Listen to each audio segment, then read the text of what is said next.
নমস্কার, সুস্বাগতম। মধুর বসন্ত এসেছে, সামনেই দোল পূর্ণিমা। তাই আজকে আমি আপনাদের হোলি বা দোল উৎসব সম্বন্ধে ছোট করে কিছু জানাবো। ভিডিওটি স্কিপ না করে পুরোটা দেখবেন আশা রাখছি। হোলি বা দোল উৎসব ভারতে, বিশেষ করে উত্তর পূর্ব ভারতে এক পবিত্র উৎসব। এই উৎসবের মূল কাহিনীর মধ্যে রয়েছে মন্দের পরাজয় ও ভালোর জয়।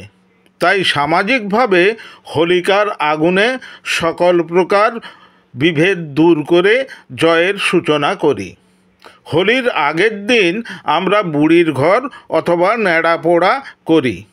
পাড়ায় পাড়ায় শুকনো পাতা জ্বালিয়ে তার মধ্যে আটার পুতুল তৈরি করে নিক্ষেপ করি।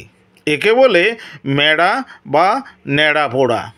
এইভাবে অশুভ শক্তির বিনাশ করে পরের দিন আমরা শুভ দোল উৎসব পালন করি। এবার আসি কাহিনীতে। ফাল্গুন মাসের পূর্ণিমা তিথি কামদেবের আরাধনার দিন।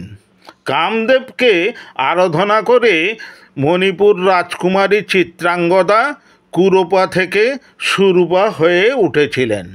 আবার ষোড়শ শতাব্দীতে এই দোল পূর্ণিমার দিন ধরাধামে আবির্ভূত হন গৌরাঙ্গ শ্রীচৈতন্য মহাপ্রভু বাংলার নদের নিমাই।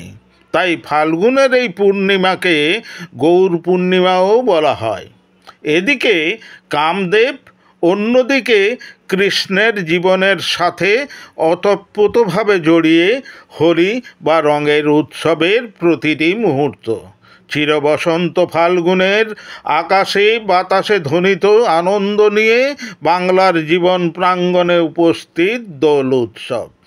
এই উৎসব রঙের উৎসব, প্রেমের উৎসব, ভালোবাসার উৎসব, আবিরে আবিরে প্রিয়জনকে রাঙিয়ে দেওয়ার উৎসব।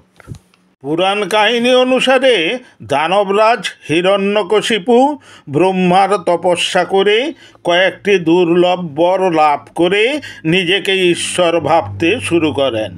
তিনি তার রাজ্যে অন্য কোনো দেবদেবীর আরাধনায় নিষেধাজ্ঞা জারি করেন। কিন্তু তার নিজের ছেলে প্রহ্লাদ ছিল বিষ্ণুর পরম ভক্ত। হিরণ্যকশিপু বহু চেষ্টা করেও প্রহ্লাদকে বিষ্ণুর উপাসনা থেকে বিরত করতে পারেননি। তাই তিনি বিভিন্ন উপায়ে তাকে হত্যার পরিকল্পনা করেন। তিনি তার বোন হোলিকাকে বলেন প্রহ্লাদকে কোলে বসিয়ে আগুনে পুড়িয়ে মারার জন্য। হোলিকার ছিল অগ্নিদেবের বরপ্রাপ্ত একটি জাদুকরী চাদর, যা তাকে আগুন থেকে রক্ষা করত। কিন্তু হোলিকা আগুনে প্রবেশ করার সঙ্গে সঙ্গে ভগবান বিষ্ণুর কৃপায় সেই চাদর উড়ে গিয়ে প্রহ্লাদকে রক্ষা করল। হোলিকা আগুনে পুড়েই মারা গেল। সেই থেকে হোলিকা দহন পালন উদযাপিত হয়, যা ন্যাড়া পোড়া নামে পরিচিত। এটাই অশুভ শক্তির বিনাশ ও শুভ শক্তির জয়। আবার বিষ্ণু পুরাণ থেকে জানা যায়, ভগবান বিষ্ণু যখন ধরাধামে অবতীর্ণ হন তখন শিশু কৃষ্ণকে বধ করতে রাজা কংস পুতনা রাক্ষসীকে প্রেরণ করেন, যাতে পুতনা তার বিষাক্ত স্তন দুগ্ধ খাইয়ে শিশু গোপালকে মেরে ফেলতে পারেন। কিন্তু আশ্চর্যভাবে শিশু কৃষ্ণ অর্থাৎ গোপাল সেই স্তনদুগ্ধ এমনভাবে পান করতে থাকেন তাতে পুতনা যন্ত্রণায় চিৎকার করতে থাকে। তখন তার রাক্ষসী রূপ প্রকাশিত হয়ে জ্বলে ওঠে, পুতনার মৃত্যু ঘটে। কথিত আছে গোপাল এই বিষাক্ত স্তনদুগ্ধ পান করার ফলে তার গায়ের রং নীল হয়ে যায়। রাধা ছিল গৌরবর্ণা, ফলে ছোট কৃষ্ণের বিষণ্ণ মুখের দিকে তাকিয়ে মা যশোদা ঠাট্টাচ্ছলে বলেন, মন খারাপের কারণ নেই, রাধার মুখে রং মাখিয়ে দাও, তাহলেই হবে। এইভাবে রাধাকৃষ্ণ ও সখীদের রং মাখানোর মাতামাতি থেকে দোল উৎসবের সৃষ্টি। আজও বৃন্দাবন মথুরায় রং খেলার মধ্য দিয়ে হোলি উৎসব বিশেষভাবে উদযাপিত হয়। এই হোলি উৎসবের সঙ্গে আবার ভগবান শিব ও কামদেবের কাহিনীও জড়িত। দেবী পার্বতী শিবের আরাধনায় বসলে কামদেব শিবের প্রতি প্রেমবাণ নিক্ষেপ করায় শিব ক্রুদ্ধ হয়ে তার তৃতীয় নয়ন খুললে কামদেব ভস্ম হয়ে যান। পরে কামদেব পত্নী দেবী রতির অনুরোধে কামদেব পুনর্জীবিত হন।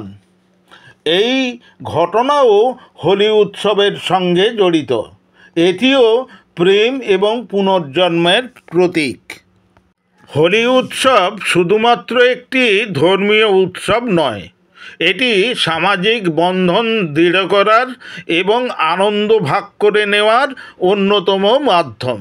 এটি হিন্দু সংস্কৃতির এক গুরুত্বপূর্ণ অংশ, ভালো মন্দের চিরন্তন লড়াইয়ের প্রতীক। এটি রঙের, ভালোবাসার, সম্প্রীতির এক আনন্দ উৎসব। আজ এটি ভারত ছাড়া নেপাল, বাংলাদেশ, বিশ্বের বিভিন্ন দেশেও পালন করা হয়। ভিডিওটি ভালো লাগলে লাইক, শেয়ার ও কমেন্ট করার অনুরোধ রইল। কমেন্টে লিখুন হ্যাপি হোলি।